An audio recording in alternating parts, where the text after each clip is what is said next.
It is the new year, and the Golden State Warriors have started off with a bang. Again, this new lineup is proving to be lethal when used in the right dosage. Hey, what's happening, everyone? This is Swish Culture.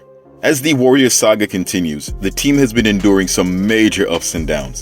1 minute, it seems the only option is to trade. The next minute, they're blowing a team out of the water.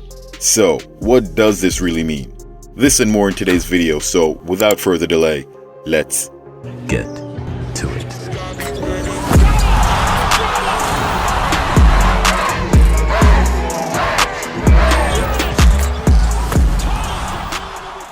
The trade deadline is fast approaching and only a little over a month away, officially ending on February 8th, 2024. The problem the team currently has is the lack of consistency, something which some have concluded could be resolved by adding some veteran two-way players. One such two-way player was OG Anunoby. While the Warriors were in fact interested in the trade, it turns out that the price they were asking for the 26-year-old wing was a bit too steep for Golden State. In conversations between reps from both teams, Masai Ujiri wanted no less than Jonathan Kuminga plus 3 first-round picks. The Warriors, on the other hand, were not even remotely interested in entertaining a Jonathan Kuminga trade, and rightfully so. There have been plenty of nights when the young 21-year-old third-year player was the second-best player on a team that won a championship 2 seasons ago. Not that any of that matters at this point, considering the Raptors just traded OG to the Knicks for RJ Barrett and Emmanuel Quickley.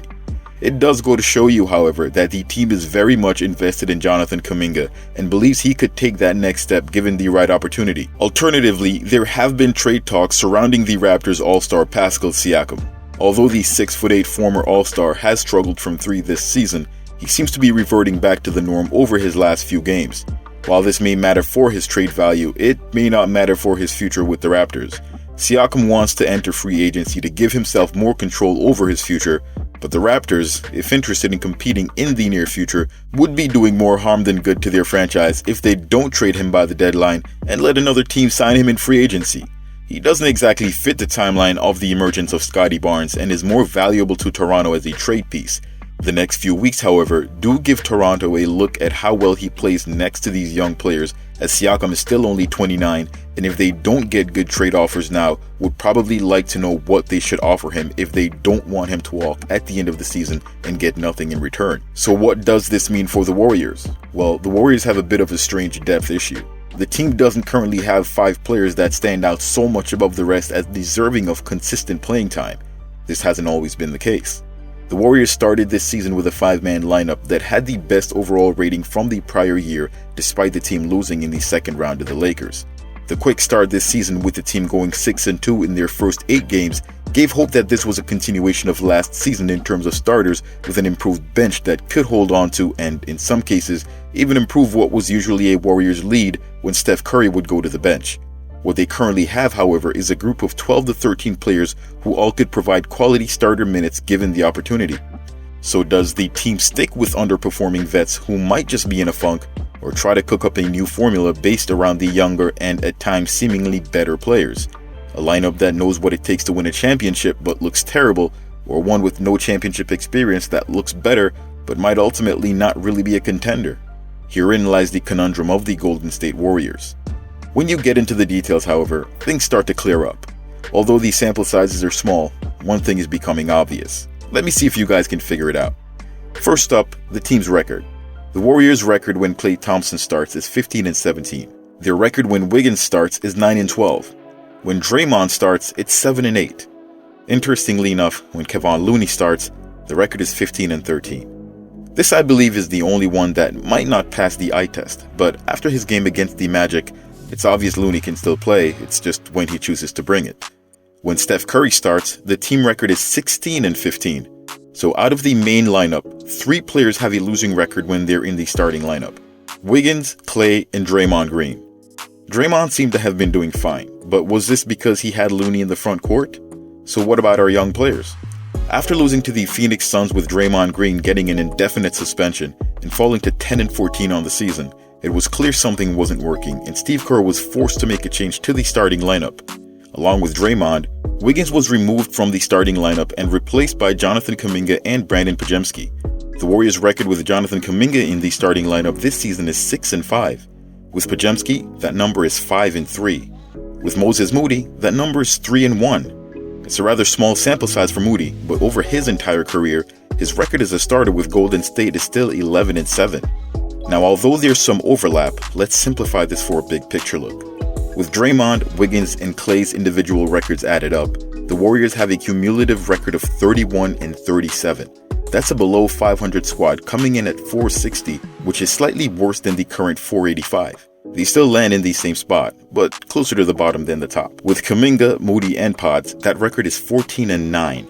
This means that, extrapolating the record data, theoretically a team of Steph, Pods, Moody, Kuminga, and Looney would give the Warriors a 60.9% win rate, placing them 5th in the Western Conference. We've also seen how well the Warriors play with Trayce Jackson-Davis. However, this impact is not immediately apparent. The Warriors' record with him is 11-12, and without him, it's 5-5. This is possible due to Looney at times playing very minimal minutes despite starting. Their record with him as a starter is too minuscule to really discuss, as they've only played 2 games, lost one and won the other. For the last win-loss record edition, Chris Paul is 3-6 with the Warriors as a starter. Although there could be variance, this data is telling me one thing and one thing only. The Warriors play better when they have a younger lineup next to Steph Curry. Whether or not that leads to them winning a championship is yet to be determined. But if the team sticks to the veterans getting the lion's share of the minutes during the regular season, they won't need to worry about winning a championship. What I can also tell you is that the Warriors versus the Magic was also one of the better defensive games the team has played so far this season. Some unlikely matchups yielded the team some of the best out of their players, and one player specifically, Klay Thompson, commented on what might have impacted his play in that game. Well, Steve and I had actually a great conversation yesterday. That helped me relax a lot. Sometimes I forget just how successful and how lucky I've been to be a part of championship teams and all-star games and gold medals. You want to get back to that level so badly, you can kind of get in your own way. And rather than forcing it, we had a conversation about just enjoying this last chapter of my career and how lucky I truly am to still be playing this game and do it at a high level and being a better mentor for these young guys, leading by example, and having my energy right every game. And he helped me realize if I do have negative energy, how that affects the team in a poor manner. So that just helped me change my whole mindset and forget about shooting splits or points per game or all-star games, just to enjoy being in this Warriors uniform and appreciate what we built, because it's such a rare opportunity for any professional athlete to be a part of so much success and to try and pass that torch to the younger guys and keep this thing going. Klay Thompson was a completely different player in that game on both ends of the floor. One of the things I've mentioned is the pressure Klay has been putting on himself, this being a contract year. He rejected the Warriors' offer on a 2-year $48 million deal, and I've heard rumors he was looking for something around 4 years $168 million. Now that isn't confirmed, but if true, it makes sense with the way Klay has been playing, as well as why he's so far from the owners at the negotiating table. That 2-year $48 million option is no longer on the table, by the way, which came after what has been an atrocious season for Klay. That added pressure only got worse as his level of play got worse, which perpetuated this vicious cycle where he would go out to try to prove himself every night, but ended up decreasing his value as a player. If he continues to play like he did against Orlando, he'd be better able to allow the natural progression of his career from a high-level role player to a lower-level role player, and possibly even off the bench, considering how well the young guys performed by comparison. The Warriors were expected to lose the matchup versus Orlando for a number of reasons. As one of the hottest teams in the Eastern Conference, featuring Paolo Banchero, Franz Wagner, and Jalen Suggs, among others, the leap these young players took between last season and this season has the entire league watching, considering they're a top 5 seed team in the Eastern Conference. This makes all the sense in the world that they lost to the Warriors, who gave their young guys, JK, TJD, and Pods, 34, 24, and 28 minutes respectively. Their track record, as I mentioned earlier, says this team is better than a 576 record when these young guys get minutes. Unfortunately, Moses Moody hasn't been getting much playing time due to the rotations, but with Peyton II recently going down with a hamstring injury for a few weeks, this might be another law of unintended consequences, with him more than likely returning to the lineup to absorb GP2's minutes.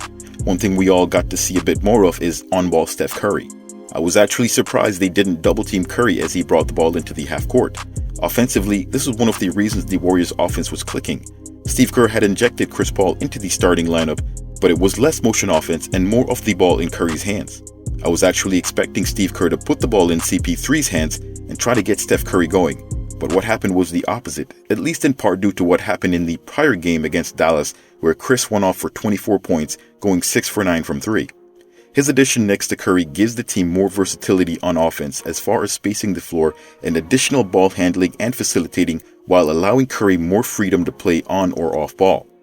Adding TJD into the mix ensured the Warriors have that vertical spacing and rim protection that's often been missing. This then runs into the tandem of TJD and Kuminga in the front court, which provides a defensive deterrent with athletic guys, something vastly different from the typical Draymond Green-Kevon Looney combo. JK picking up 4 assists on just getting quick passes to shooters is also a big development that showed the improved connectivity within the group. This works because he's such a big offensive threat. Teams can't really sell out as he has no reservations on dropping the hammer or in tougher situations hit a tough turnaround baseline fade.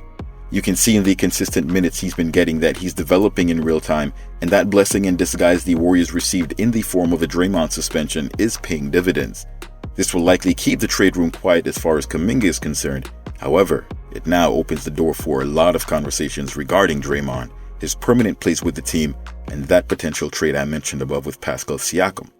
While Toronto likely sees Draymond as too much of an overlap with Barnes, an option for the Warriors forward might help them open a ton of salary cap room to trade him in the offseason or even later on in the beginning of the season if a deal happens to come through a little bit late, something they wouldn't have if they go into the offseason with Siakam. Adding Moses Moody to the deal would surely have the Raptors salivating, and GP2 would fill up the rest of the salary cap. I added Moody to this trade because he's simply not getting enough playing time due to the roster depth, and he'd likely be in a better situation starting next to Emmanuel Quickley, RJ Barrett, and Scotty Barnes, his old teammate from high school. The Raptors now have a talented team for a rebuild, and the Warriors get a chance to compete this year. This would benefit the Warriors by giving them an opportunity to play any combination of nasty lineups with Kuminga, Siakam, and TJD anchoring the team's defense. They could go with Steph and Klay to maximize shooting, Steph and Chris Paul to maximize offensive versatility, or Steph and Wiggins to fortify with lockdown defense. None of these options come with any drama, and the versatility on this team, if they had 3 wing players, would create havoc on mismatches. Should the Warriors move on from Draymond, would you entertain a trade for Siakam around Draymond that includes Moses Moody and Gary Payton II? What changes would you make to the trade? Post your thoughts in the comments below, and thanks for watching.